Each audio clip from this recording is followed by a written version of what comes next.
The real rainmaker is out here to the west, and it comes at us in two batches. One with this warm front in the morning, the second batch with this cold front during the afternoon.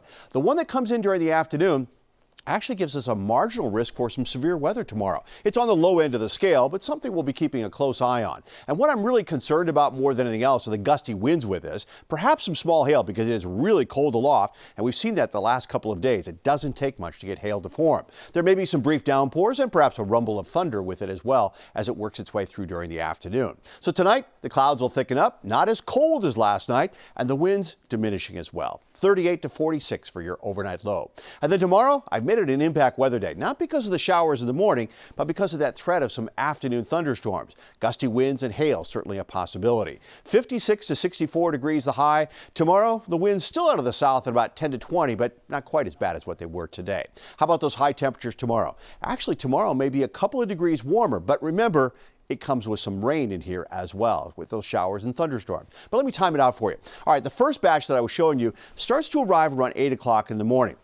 Lighter stuff, nothing too heavy, maybe the occasional downpour around lunchtime. Then we get a little bit of a gap, and the second batch starts to form as we head toward the afternoon. And this is the line that will probably have the biggest punch with it, and that'll be with us through the evening hours. Once the sun goes down, the threat will go away as well. So that's what we'll be watching over the next 24 hours, that line of thunderstorms during the afternoon. Because it's fairly progressive and moving through, I'm not looking for a whole lot of rain out of this, but you get in one of those isolated cells, you could have a brief downpour. Otherwise, I think for most of us, quarter to maybe as much as a half inch as possible. So that system departs, and right behind it comes a shot of cooler air. But it's only hanging around for one day because eventually high pressure builds in. And when that does, the circulation around this is going to allow some mild air to start flowing its way back in here. And that's why I've got some decent temperatures showing up in the extended forecast. Let me break it down over the next 7 days and show you what's going to happen. Tomorrow, an impact weather day because of those thunderstorms in the afternoon. A bit cooler on Tuesday, especially Tuesday morning. Once again, many temperatures dropping down to the 30s. And Wednesday morning starts chilly, but we rebound up to around 60 degrees.